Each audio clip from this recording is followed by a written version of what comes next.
Good evening, everyone, and thank you for joining us. As Gavin introduced me, I'm Kieran. Most of you in the room know Gavin, and tonight we will be listening to him talk about his 7th book, Mapreaders and Multitaskers.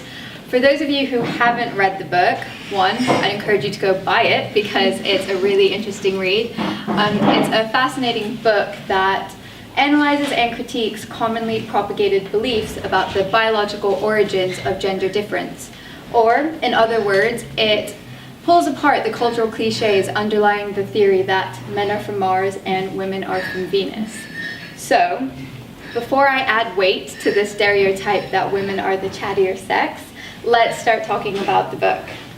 My first question for you is, your previous book, Black Brain, White Brain, it dispelled the myth underlying biological racism. What inspired you to focus towards gender? Well, there were two things. I mean, the gender book is one it's been gestating for a very long time. And it's something I just felt very strongly about for ages. Partly because I've got 2 daughters. And I was often outraged by the way I was treated as a father. That I was a sort of second-class nurturer. And that got me to read more and more about the biology relating to fathers and mothers, and that then got me to read more about the science behind it, and eventually going back to the oracle, so going back to Darwin, who was terrible on gender and terrible on race, and Alfred Russel Wallace, who was good on gender and good on race.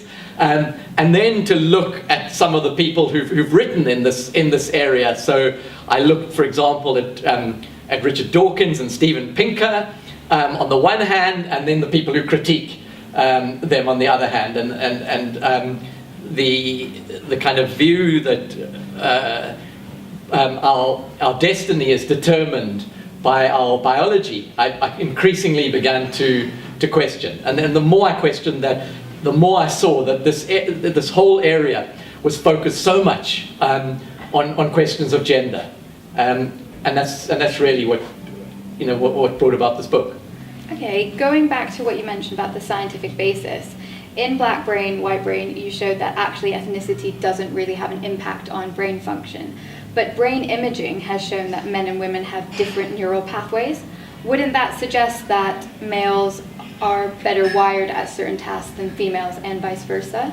Well, you might think so, but left brain and white brain people, left-handed and right-handed people also are wired differently, and people with big heads and small heads are also, their neural pathways work differently. In fact, the differences between people with big heads and small heads are greater than the average between men and women. So what a lot of these studies have done is they assume that correlation equals causation.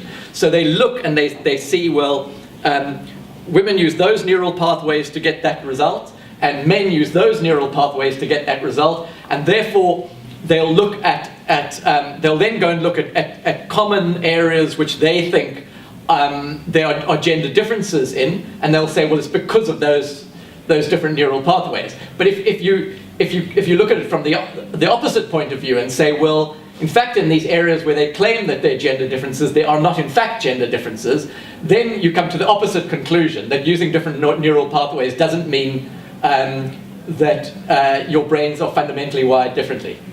And so the fact that you use different pathways to get to the same result, it doesn't mean that men's and women's brains are fundamentally different. What about hormones then? Men and women are hormonally different. They have different hormones. Does that manifest itself in their behavior and their skills? Yes, to a certain extent, I think it does. I think the fact that men produce more testosterone does have an impact on male aggressiveness, and I think in every society that I know of, male violence is at higher levels than female violence, and testosterone, I think, is part of that. I think that clearly the violence levels differ hugely in different parts of the world. I mean, I just compared, for example, where I grew up in South Africa with Ghana. Well, you've got about 10 times more chance of getting murdered relative to population in South Africa than Ghana. So violence from one society to another can vary hugely. So it's clear that testosterone is not the only thing, but I think that certainly is one element, that male aggression and male violence and testosterone, there's a relation between them. And you mentioned, to go back to what inspired this book, one of the reasons was when your daughters were born, you felt like a second-class nurturer. But if we look at the maternal instinct, women are they're birthing the child, and they have hormonally induced maternal instincts. Wouldn't that suggest that they would excel in that area? Yes, to a certain extent. But there have been a number of claims made in regard to hormones and maternal instinct. What they've found is that a number of the key hormones that have been identified, in fact, are also produced by men. And when men are involved in nurturing their children, when they spend time at the coalface with their children, when they're focusing on their children, their levels of these hormones, which previously thought to be female hormones, rise very considerably to about the same level as those of women.